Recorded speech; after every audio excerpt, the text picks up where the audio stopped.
Now, I can see it now. I can honestly see it now. There's a boardroom, Kroenke, Glazers over there. It's all happening. They're about to confirm the new Super League. They're getting the branding sorted. They're about to announce it. It's going to be the best thing in the world for them, obviously, because there's a bit of money in the bank. End of the day, the fans are absolutely uproar. They don't care about the fans, because who cares about fans? Fans are irrelevant in football. So they're all sat there. They're going, what's going on? There's a knock on the door. Who is it? Oh, it's Mesut Ozil who's giving the big one on Twitter. Mesut Ozil's tweeted saying it's a bad idea. Right. I reckon we can stop it then, boys. I reckon that's it. I reckon we finish it then. I think Mesut Ozil and Ander Herrera have spoken. Who? Ander Herrera is a footballer. Oh, yeah, never heard of him. Anyway, they've spoken. They've said they don't want the Super League. They don't want it. They don't want it to happen. They think that no child grows up and wants to win the Super League. All right, then that's it then. Let's finish it then, boys. Scrap it all up. You know what? We were right. We were wrong the whole time. They were right. We were wrong. Put your hands up. Scrap the Super League. It was a bad idea anyway. It was only £3 billion that we could have got. Don't worry about it. You keep the Champions League. You keep the Premier League. You keep the Carabao Cup. You keep the FA Cup. You keep the World Cup. You keep the Euros. We didn't want it anyway. You have it. We were wrong. In fact, what we're going to do, we're going to give ourselves a fine. Oxford United versus Manchester City is a tie that could keep Oxford United afloat for years to come. It's the same if Port Vale played against Liverpool. That will keep Port Vale going for quite a few seasons because of the money you get. If Liverpool can't compete and there's no chance of you playing a top 6, top Premier League club ever again, then the whole aspect of a cup run and it is the magic of the FA Cup. There'll be no magic left of it. There'll be no magic of any domestic competition if this actually goes through. I think it's disgraceful, and again, it's driven by money. I know. Then again, we're speaking about money for local.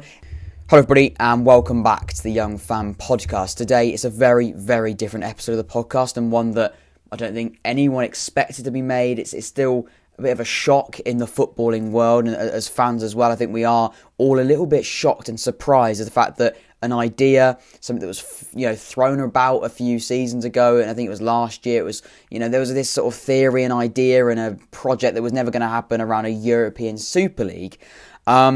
That yesterday afternoon now looks like it's quite close to happening, and it's generally looking like it's not really going in the right direction in terms of people are pulling out. Things look like it's not going to happen. It's actually looking more and more realistic and more encouraging for the fact it's going to happen. So it's actually quite discouraging as football fans, but we're going to be discussing it today. We're going to be looking at the long-term effects, short-term effects. Of course, this isn't scripted. This isn't one where I've really sort of had a lot of planning to do with it. I'm going to be looking at statements. We're going to be looking at articles as well. But I want to be giving my thoughts on it, what I think it's going to do for the whole of football. We've heard the sayings of football's dead, football's ruined, football's finished. What does that mean? I think something we're going to be looking at quite closely today. And we're going to also be looking at what this is going to do for not just Premier League clubs, not just the biggest European clubs, but also teams in the Championship, in League One and in League Two, and even below that as well. We'll talk about that obviously also affecting, Bundesliga, second division, and well, probably not even the Bundesliga, and that's another talking point in itself. The Bundesliga looks quite safe in that situation. We'll also come on to why that is, but maybe, we look at the Spanish second division, third division, all that sort of thing. I'm going to be focusing more on the English side of it today, not because I think this is more relevant and this is more important, just because I know this more and I feel more comfortable sort of giving my thoughts on that. I'm a supporter of Oxford United. I do look at the Premier League in a more neutral manner. I look at sort of into it in terms of an entertainment side of things. Obviously, Oxford United is also an entertainment, but in terms of I'm a neutral basically in that situation. I look into the Premier League, enjoying the sport and enjoying the high quality performances and the high quality players that you see in the Premier League, and I just generally enjoy watching that as a relaxing experience, as it should be, as it is an entertainment business, and as we love and enjoy it. It's why we watch it. But to think that we're now making a podcast episode and this is all blown up, and it has blown up, and it has gone crazy, and I think it's good that it's gone crazy and the fan reaction has gone crazy. The fact that it's had to come out at all is such a shame and disgusting, but all we can do really as fans, we don't have hundreds and thousands of millions of pounds to buy us out of the situation that we find ourselves in right now, that we can't affect. We don't have that money together. We can't do anything in terms of, we can't stop this from happening. All we can really do is, express our thoughts and express our passionate and honest thoughts on the situation, how we utterly think it's disgraceful. Some people may agree with it. I think if you do agree with it, you probably haven't looked into it, and you probably haven't really thought this through, and you haven't researched enough into it to realise how bad this is. This is based on ownership. This is based on rich billionaire businessmen that do not care about football. They do not care about the sport. They only care about the money side of it. They only care about the finances of the sport. They're taking advantage of what is at the moment, and sadly, and I think it's going in the direction we don't want it to go, in terms of it is a business and money industry. It's full of money. It's full of sponsors, and it's full of billionaire businessmen running and dictating football clubs. And we know that anyway. We knew that was the case. We can tell, you can see by the big clubs as well, it is a business. It is a shame, but it is a business. However, it wasn't really affecting us to the point that football will be finished and football will completely finish and collapse. That wasn't the point. It was a sense of, we know this is happening. It's not ideal. Things have changed. We look at the history of football. It was never based on that, and now it is. However, football is still happening. The sport is still there, and the competition and the excitement of it, majority of that is arguably still very much intact. However, now there's a big argument to say that isn't going to happen, and that football will be finished forever if something is not done quickly and urgently, because at the moment it really does look like it's not going in the right direction. Today, like I said, we're going to be looking at the effects of this, what the long-term effects, what the short-term effects, and my opinion as well, and I'll be intrigued to see what you people think. So leave a comment down below. Of course, on Twitter, on all these different things, Instagram, everyone has been given their thoughts, in the passionate and honest thoughts that fans need to express. We need to express our thoughts. We need to show that we care about the sport, and hopefully you'd like to think that someone may listen. Encouraging things is that the Prime Minister of England, Boris Johnson, has come out and said that he is not supporting this competition, and he will be doing anything in his power to try and stop the English breakaway to, of course, this new European Super League, which is encouraging. It's something to maybe, hopefully, you'd like to think, hopefully change what's going on. It's not looking great, though. We look at the money involved, we look at the clubs involved. At the moment, it probably is swaying 70-30 in terms of it happening. You'd hope to think that will change in the next few hours when you see the uproar. But the question, I think, really should be, the most important one is, do they really care? Do these people and do these businessmen really care about us? Do we make them the amount of money that they're about to receive because of this new Super League? Maybe ticket revenue, all these different things, maybe sponsors, maybe, but this is just a selfish act on these top six clubs, in particular for England. We've got Manchester United, Manchester City, Chelsea, Arsenal, Spurs and Liverpool. Your so-called top six have all agreed to join this breakaway European Super League. Embarrassing once again. Now, first of all, we talk about Big Six because they are not the Big Six anymore. Okay, it's the way it is. Man United still are, City still are, Chelsea are, Liverpool are. Arsenal and Spurs arguably are not the new Big Six. The Big Six, in my opinion, is the current Big Six of the league table that we're currently talking about.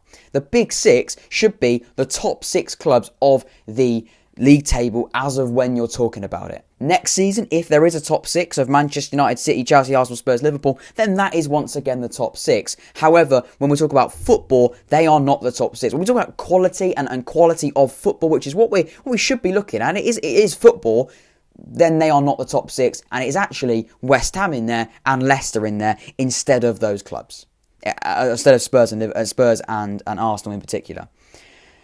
But unfortunately, and it is a big, it is a big thing, and unfortunately in this industry and in this world, especially in football right now, money talks. Money talks, and money is power, and power is money.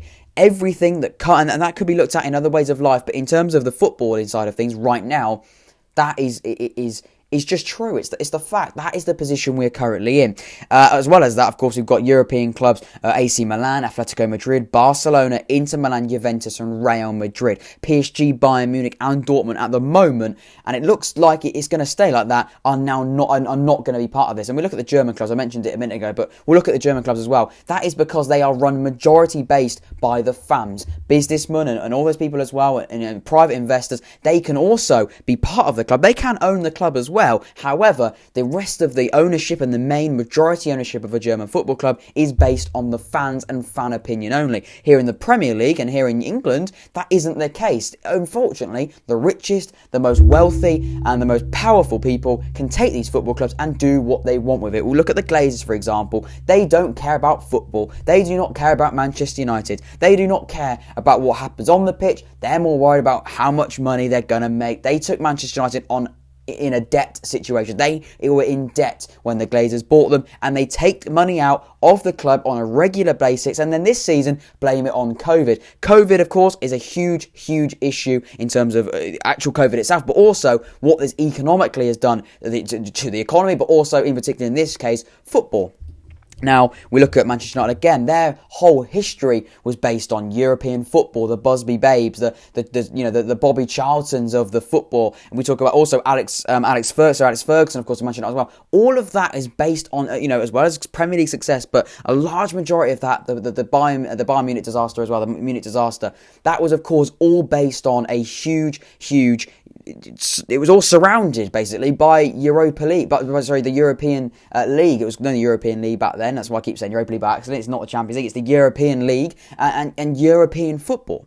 That was all based around that. That was what Manchester United are built on. They're built on this history and the success in Europe. That is what they're built on. And these new billionaires, these businessmen are willing to come in and take all of that history away and take what is the history and what is the foundations of football away in order to make a little bit more cash, but a bit more money, because they're greedy, they're selfish. All they care about is the money. It's embarrassing as well that these football clubs have agreed to doing this. Now, apparently, as it looks like at the moment, Manchester United, Real Madrid and Juventus are thought to be the three spearheaders of this new league. So they have the majority power and they look like they are really taking this forwards. Now, from a Manchester United point of view, that really does surprise me. It doesn't surprise me in terms of the Glazers would do that. The Glazers are a very, very wealthy, rich businessmen anyway, and they have affected Manchester United in a bad sense for a long time, but certainly not as bad as this. They are willing to go against the history of their own football club that they own to get a bit more money for themselves. A selfish act that goes against the fans, the history of the football club, the players, the manager, and everyone surrounding them. However, it doesn't matter to them because at the end of the day,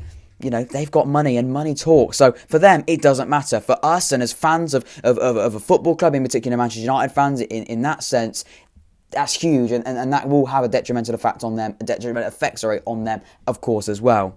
They stated that they're focusing on the future fans of the sport and not to the legacy fans in the UK. And I think that was Manchester United that came up with that statement. I think that's absolutely embarrassing, to be quite honest with you. I think that's embarrassing. They're basically saying they don't care about the current fans. They don't care about the fans of football that are supporting now. They're looking at the future fans that will have no idea what the Champions League was. To them, they have not a clue what the Champions League is and what it means and what it has done in the past and the history behind it. At the end of the day, we bring the Super League in. They'll say it's for the future fans. It's for those little things. They've got to mention fans to keep us on side. I mean, they definitely have not kept us on side one bit, but they've got to say it, a little bit of media friendly. We like to see it. And then, of course, at the other side of that as well, cha-ching, 150, 170, 200, 300, 400, £500 million worth of revenue coming in because of the Super League. It's why they're doing it. It's blatantly obvious. I don't really think anyone's going, well, they mentioned the fans. I don't think that should be said. It is money-based. It's money-based, but they've got to keep it a little bit fan. They've got to get a little bit of fan in there. So they just sort of put that in. Even when they did mention fan, it's embarrassing to say that they were looking at future fans and now not legacy fans. So the ones that actually are currently watching football right now, they don't matter. It's about the ones that are coming in the next few years that will start supporting the game because they won't know any different. That's what they're trying to say. That's embarrassing. It's disrespectful. The chairman of this new league is also thought to be the current Real Madrid chairman, which is a nice little coincidence as well. One of the biggest chairmen, the most wealthy chairmen in football, with one of the biggest clubs in football, is now also going behind UEFA's back, the Premier League back. So obviously in this specific case, the Spanish Federation of Football governing board as well. They're going behind that, World Cup, UEFA, FIFA. They're all going behind all of them. They're going, backstabbing every single one of them just to get a little bit more money. What a shame. Starting in August, 2 Group 10 clubs will be playing home and away fixtures with the top 3 in each qualifying for the quarterfinals. The teams finishing 4th and 5th will compete in 2-legged playoffs. We can go on. They really, it doesn't really look like they've thought it through, to be honest with you. I mean, it literally is the Champions League, but with the only teams being involved are the big teams. Now, something I'll say to you, and I think this is something that's got to be said, and I wanted to make sure it's in there, and I probably will put it at the start of the podcast episode as well. And I think it's something you really got to think about. All we talk about and all that we really base ourselves on, and something that's been so big in recent weeks, in recent months, in recent years, and so it should be, and in society right now, all we talk about and all we should talk about, so quite rightly, is discrimination and equality in the sport. You are doing literally what you should not be doing in society. You can't be in our league because you haven't got as much money as we have.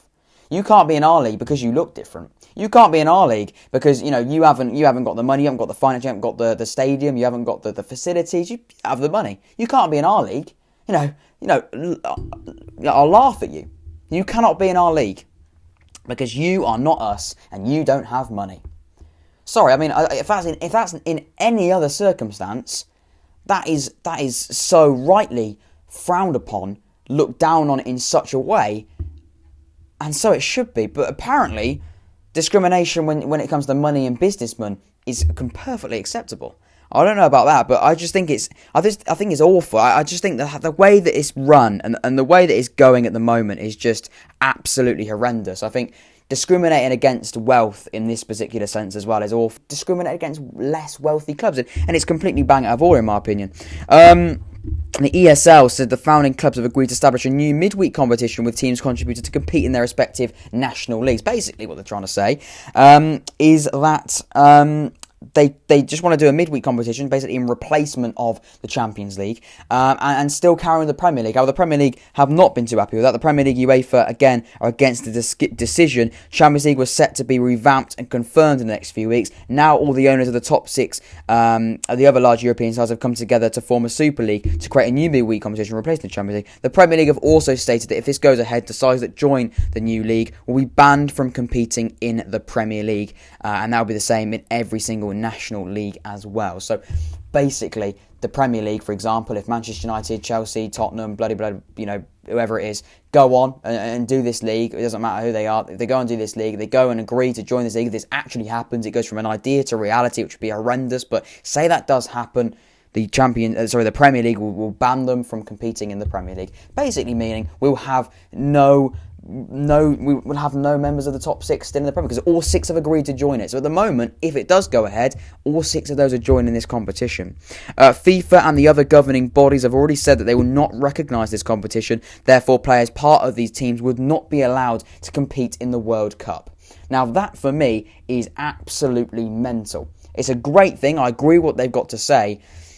And I know FIFA, UEFA, Premier League, they are sometimes run slightly, arguably controversially, and there's definitely things in there that I don't always agree with, but they're spot on with this. I think it's crazy, and I think it's a great thing that they've come out and said that they will ban players from competing in the World Cup if they are part of a team that plays in the Super League. I think that's crazy. That would be absolutely unbelievable if that did actually happen. I mean, it would ruin national football completely, but at the end of the day, it would be a real statement and a real statement as to what's going to happen. I think that would be absolutely remarkable. UEFA have released a joint statement from English Football Association, the Premier League, the Spanish Football Federation as well, the Liga and Italian Football Federation as well as Serie A, saying they would remain united in trying to stop the breakaway using all measures available. What are those measures? I don't know. Is that point deduction? Is that large fine? Is that relegation? Now, I don't really think relegation is a good way of doing it, because at the end of the day, they're just going to, they get relegated.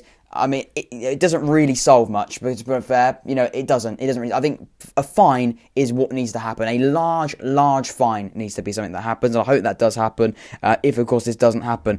Managers and fans have not reacted well to this at all. Of course, fans really can't make a significant difference. Many talks in the football industry and their selfish owners wanted an extra £150 million in their back pockets aren't going to be worried and concerned by the thoughts of us as fans. I think that's 100% true as well. I think End of the day, money talks. We don't have enough money to stop this from happening, so let's see what happens. Klopp has stated that he will resign from the Liverpool job if he'll join if Liverpool decide to join the league. And of course, today Mourinho has been sacked by Tottenham as well, so everything's kicking off. And Mourinho has been reportedly sacked for refusing to take a training session due to this breaking news, just trying to deflect the situation away from the uproar in the reaction. I think that's spot on as well. This Mourinho sacking, don't tell me this is a coincidence. Don't tell me this has just happened. Okay, the reason why Mourinho has been sacked is generally because he is against the Super League. And I think out of every single football manager, Mourinho is definitely the sort of manager that would go against that. I don't think Ollie would walk out of Manchester United for it. But the fact that this is even spoken about, I think, is mental. I think Mourinho really and definitely is a manager that would walk out if he doesn't agree with something, whether that be right or wrong, that's for you to say. But it's not a coincidence that he's been sacked. It's not a coincidence that he's gone. He hasn't had the best run of the Tottenham this season. He probably isn't the manager to take Tottenham to their first league title since 1960 or whatever it is. He definitely isn't that man. I don't, at the moment, it's not looking great. The squad's not good enough, and he is not really getting results. He's gone now. That's finished. That Mourinho thing is completely dead and buried. But at the end of the day, it's not a coincidence. I can see real truth in that. Of course, Tottenham have come out and said that it's based on results only. It's not. It's not. If it was based on results only, you would have done that weeks ago, or you would have waited for this to die down and then done it after. You would not have done it the day after. It's just to deflect the situation away from what reality is an absolutely horrific state. You would not be sacking a manager in the middle of a crisis if it really mattered to you. At the end of the day, you're doing this so that the Sky Sports, media, us as fans are all going, oh, let's forget about the Super League. Let's talk about Mourinho. Mourinho, how did he go? They're just trying to do this big thing, this big breaking news, new headline to sort of cover up for the fact that there's an absolute disaster going on with this breakaway thing on the side. That's what they're doing. They're just trying to cover it up. Just trying to cover it up, bury it, and pretend it never happened. When in fact, we all now know the reason why they've done it. We're not that stupid. I think people think we're generally stupid. We're not that. We're not completely dumb. We actually know the reason why this is done is to deflect the blame against what is a situation of disaster. The Prime Minister Boris Johnson has publicly announced his thoughts on the news, saying he'll do everything in his power to stop this from going through, saying it will stop us loving the sport. I think that's great to see the Prime Minister of England definitely doing something about it. It's definitely something that needs to be looked at 100%. I think when you talk about people in power, the government are something that you really do need to get involved. If this is something that is really going to be taking this seriously, the government, in this case the Prime Minister as well, and of course MPs will all have to decide on this. But it's definitely something that has to be looked at, and hopefully it does, because again, that could be a big help in trying to stop this from happening. So I guess that is a positive state from this. However, we'll look at player reaction next as well. And the one thing that worries me the most, I think this is something that recently came out as well. If these rumours are true, managers and players were briefed about the situation and have been offered a large financial incentive to stay quiet and not speak out about the Super League. Now, if this is correct, this is absolutely embarrassing and disgraceful. And the worst thing is, I really would expect it. It would not surprise me at all, because it makes sense. If you're Manchester United, you don't want Bruno Fernandes, who actually recently has put a story out, by the way. I think that's something to be interested about. Bruno Fernandes has come out and said something, but for example, we look at Rashford, we look at Cavani, we look at City, De Bruyne, we look at Chelsea, Azpilicueta, we look at Arsenal, Saka. If they all came out and said, yeah, we don't want this to happen, we're so against it, we're against what the club decision has made, it makes the club look awful, it makes the club look embarrassing. And then at the end of the day, if this doesn't happen, these players have publicly gone against their own football club.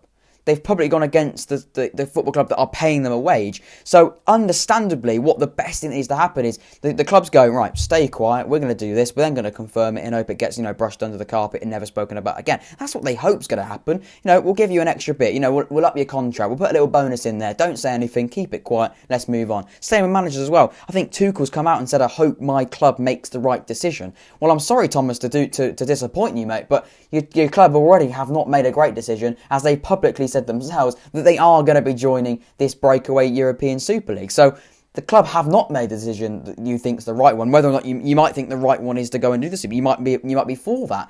If you are, then I think that's awful. But and I think you should be embarrassed by that. But because it will ruin the whole thing. You know, the actual idea itself, when you think about it, there's parts of it that are understandably okay, but the actual effects of it are so bad that it doesn't make any of it worth it. So they're already not doing what you want, Thomas. I hate to break it to you, mate, but they are going behind your back. And if you do think they're going to make a different decision, maybe there's something in that. But at the moment, Chelsea are part of that top six that are looking to join this breakaway Super League. So, at the end of the day, that's the way it is. But if there is truth in the fact that there is an incentive financially for clubs and managers, for players as well, I think that's absolutely awful. And I think this really sums up the whole situation. And it brings back the common denominator in all of this is money, isn't it? This is a Super League for the money. And they don't want anyone to speak about it, so what we're going to do? Give them more money. It's all about the money and it's all about the finances. It's not about the fans. It's not about the football clubs. It's not about the players. It's not about the managers. It's about these chairmen,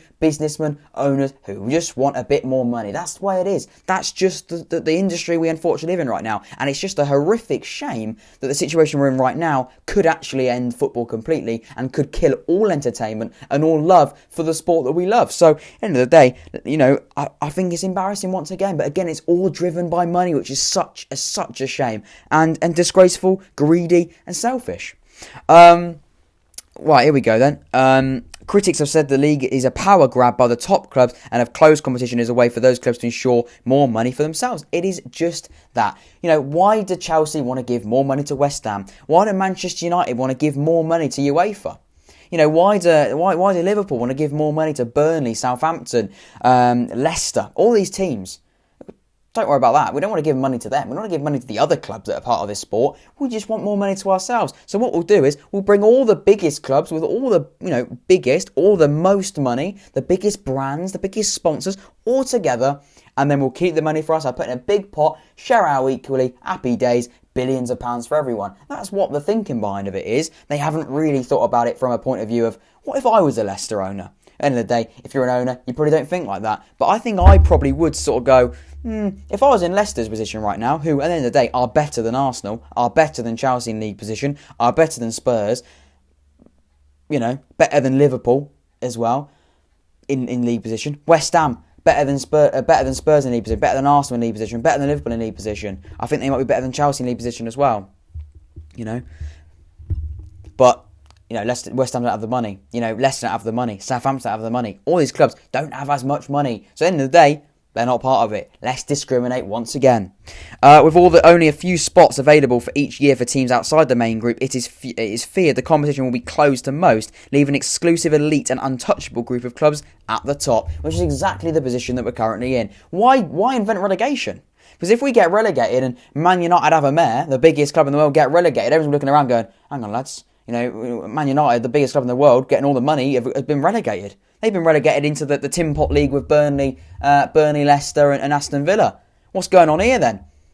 So what we're going to do, we're going to make it completely exclusive. So there's no way anyone can get relegated. And that once again means more money for us as well. And they'll put in there, there'll be a few promotions. Leicester can have a go if they want. We'll give Leicester in there. It's like being at a theme park. It's like being at a theme park. They can have a go on the ride. They can have it. They won't last long. And if the ride breaks, then it doesn't matter anyway. We'll just keep the big lot. We'll just keep the main lot. We'll keep the money. They'll keep the ones with money. Leicester can have a go. They won't be great at it. They'll have a go if they want to get. Aston Villa as well. We'll put them in there. They can have a go on the ride. They won't last long. They'll get off. At the end of the day, we'll see you later. They don't have the money. No time they'll go. But that's the way it is. It's an exclusive, elite and untouchable group of clubs at the top taking all the money. Why make relegation when a big club like Man United with all the money, who aren't actually going to, more importantly Arsenal, they've got a lot of money, Arsenal, in terms of Kroenke's got some absolute billions and billions of pounds, same with Daniel Levy as well, and the chairman's around that as well. They have billions and billions of pounds, millions maybe not billions, they probably do, but they have millions and millions of pounds.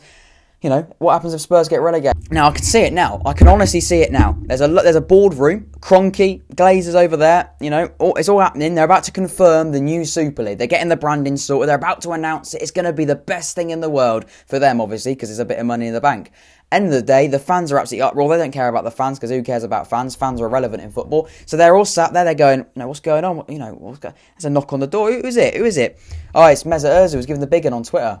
Mesut Ozil's tweeted saying it's a bad idea. Right. I reckon we can stop it then, boys. I reckon that's it. I reckon we finish it then. I think Mesut Ozil and Ander Herrera have spoken. Who? Ander Herrera is a footballer. Oh, yeah, never heard of him. Anyway, they've spoken. They've said that they don't want the Super League. They don't want it. They don't want it to happen. They think they think that no child grows up and wants to win the Super League. All right, then that's it. Then let's finish it. Then, boys, scrap it all up. You know what? We were right. We were wrong the whole time. They were right. We were wrong. Put your hands up. Scrap the Super League. It was a bad idea anyway. It was only £3 billion that we could have got. Don't worry about it. You keep the Champions League. You keep the Premier League. You keep the Carabao Cup. You keep the FA Cup. You keep the World Cup. You keep the Euros.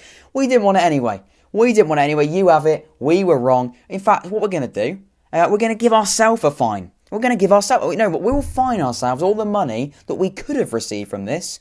Even though it didn't happen, we'll fine ourselves. In fact, also, we'll deduct 15 points from our current league position just because, why not? Just because we're wrong, to prove that we're wrong and you're right, we'll deduct the points for it. You don't have to do it for it, we'll do it. We'll fine ourselves. It's never going to happen. I think I respect these clubs for doing it. Ander Herrera said, if this European Super League advances, those dreams are over. I love football. I cannot remain silent about this. I believe an improved Champions League, but not in the rich stealing what the people are creating. Now, right then as well, if we actually look into that quote, I love football. However, this one's interesting. I cannot remain silent about this. Remain silent. Right, now, prove me wrong, I might be looking too deep into this, right? But does that not mean they've been told to be silent and Ander Herrera's gone, I can't be silent anymore. Look, I've got to say something. I've got to do it. I've got to say it. Bang, he says it. He tweets it out. He does what he wants. He goes and says it, whatever. Like, I just think there's something in this. I just do, because I think lots of players will understand this.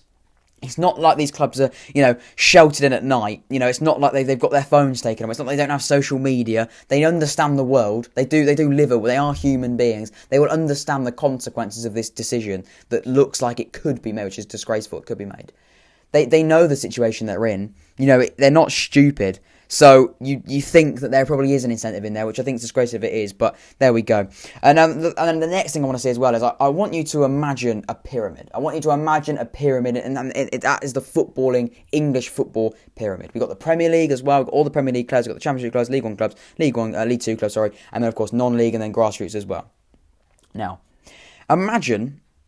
And it is like this. It's going to be a slow effect. Slowly, as we go down that pyramid, as we go down more and more and more, and as time advances, and as time goes on, more and more of these clubs are going to be infected, and then eventually are going to be, I generally think, we'll go bust, go finished, and we'll see the end of the clubs. Because at the end of the day, the Premier League, what's going to affect the Premier League? Well, I'll tell you what is going to happen. If this does happen, break away the clubs, they all go. You're left with your West Hams, your Leicesters, the Villas, the Burnleys, the Sheffield United, maybe, whatever. They've been relegated, but, other teams as well. Southampton, whatever. You're left with all of these Premier League clubs. You're left with them as well in their own league. So every week in the Premier League, you've got Southampton versus Burnley. Right? No big team in the Premier League. That's not happened now. You've now just got that. So what does that do? Well, it really affects hugely on those clubs that aren't in the Super League, because at the end of the day, they ain't got any big games coming up. They haven't got any sort of huge... They haven't got to travel to Old Trafford. They don't get the money from the fans going to Old Trafford. They don't have the money from sell out home games when Man City, Chelsea, Tottenham all come to Turf Moor, for example. They don't have the money from televised games. If you see how much money televised games make in terms of... if you compare a televised revenue from Manchester United versus Burnley to Burnley versus Sheffield, there's a huge difference. They don't get that money anymore because Man United aren't in there. So that eventually will affect them completely. They'll go bust. See you later then. I mean, they might not go bust straight away. That's probably a bit of exaggeration. But that would certainly be affected financially and entertainment-based, of course, as well. But, let's go down to the Championship. Now, the Championship. Let's have a look at that then. So, Championship, you get promoted. And the biggest thing of getting promoted, of course, is the fact that you are now playing in the top flight of English football, going to play Man United, going to play City, going to play Chelsea, going to play Arsenal, going to play Liverpool. All of these top teams, that are coming to your ground. Arsenal are going to come to Carrow Road again. If you're Norwich, for example, you've just been promoted to the Premier League. All of these clubs are coming to the ground. All these clubs are now, going in, coming to Carrow Road, for example. Now, obviously, that's going to get you a lot of money. That's going to financially help you quite a lot. It's going to be huge for your football club. But at the end of the day, if they're not in there, you're not going to get that. You are not going to be able to play against the Manchester Uniteds. You're not going to be able to play against the Liverpools. So at the end of the day, how much money is that as well? How much money are you going to get? Because that is meant to be one of the most expensive football matches in history and in the world, the Championship playoffs. Because you're going to go into the Premier League where you get that much money through sponsorship, through television television money as well, television rights, all of these different things as well. You're all getting that much money from getting promoted into the Premier League. When they're not in there, that's affected as well. And that will slowly fizzle down into the Championship because lots of teams will be affected by that. The funding from Premier League clubs will come down as well. Of course, as well, domestic competitions. Now, I think this is something that hasn't been spoken about enough, right? I'm an Oxford United supporter. You can be a Rochdale supporter, be a Wimbledon supporter, you can be a Brentford supporter, you can be a Birmingham supporter, you can be a Port Vale supporter, you can be a Scunthorpe supporter. Whoever you are, your club, of course, is not as rich as any Premier League club. And normally, the higher you go up in the leagues, the richer your owners and the more wealthy your clubs are. Now, I know for a fact Oxford United recently have, of course, before, not this season, but last as well, Oxford United played against Manchester City, against West Ham. We beat West Ham 4-0. We played City about 3 times in the space of 2 years. Or 2 times in 2 years, I think it is. We've played against these top clubs. Now, if this is true, and it looks like it could be, the FA, I don't know if the FA confirmed this, I don't know what's going on there, but it looks like domestic competition like the Carabao Cup and the FA Cup will also be completely abolished. Now, if this is the case as well, then what happens to our cup run? There's no excitement in football as a local football fan anymore. There literally is no point in being a football fan of the FA Cup, of the Carabao Cup, of any domestic competition. Because at the end of the day, the nights you live for, and I certainly love with so much passion and so much heart, and it's fully down to the fact that you have to be there, but Newcastle at home, Newcastle away, Manchester City at home, West Ham at home, we beat them 4-0. When we scored in the 90-plus minute equaliser against Newcastle in the FA Cup, those moments are moments that you live for as a football fan. Now, if these clubs can't compete, if Manchester City, for example, can't compete, if it does eventually get to the fact that no Premier League club can compete, maybe West Ham can't compete in this competition, but certainly Manchester City is a great example. We've played them twice in about 2 seasons. We will still be spending money that we made from the television rights for that game, Oxford United versus Manchester City, the money that we got from Manchester City fans, and it being a sellout game at the Kassam. Every single part of that and all the money that we got from that will still be being spent right now. All the money we still have will still be being spent right now. That a tie, Oxford United versus Manchester City, is a tie that could keep Oxford United afloat for years to come. It's the same if Port Vale played against Liverpool. That will keep Port Vale going for quite a few seasons because of the money you get. If Liverpool can't compete and there's no chance you play in a top 6, top Premier League club ever again, then the whole aspect of a cup run and it is the magic of the FA Cup. There'll be no magic left of it. There'll be no magic of any domestic competition if this actually goes through. I think it's disgraceful, and again, it's driven by money. I know. Then again, we're speaking about money for local. This is not in a case of little clubs being greedy at all. We're playing against Man City so that we get a tiny, minuscule percentage of the amount of money that you receive on a daily, hourly basis. I know it's not the fans of these top 6 clubs. I know it's not the fans of these Premier League European clubs. I know it isn't. And I think as fans of whoever you support, you need to stand up for this and really understand this is a joke, a disgrace, and absolutely selfish. It's not the fans' fault. The fans cannot do anything. What needs to be done is we need to make as much noise as we can, and we need to make as much change as we possibly can. Now, there will be some people that aren't chairmen that have some sort of power. And if that is you, if that's someone you know, or that is someone that is thinking of doing that right now, do it. Do it. You have to do it because you'll be saving football. You'll be saving the culture, you'll be saving the history, and you'll be saving everything about the beautiful game. So please do it, because at the end of the day, it's not just going to have detrimental effects on the Premier League, it's going to have detrimental effects on the European side of football and the lower leagues as well.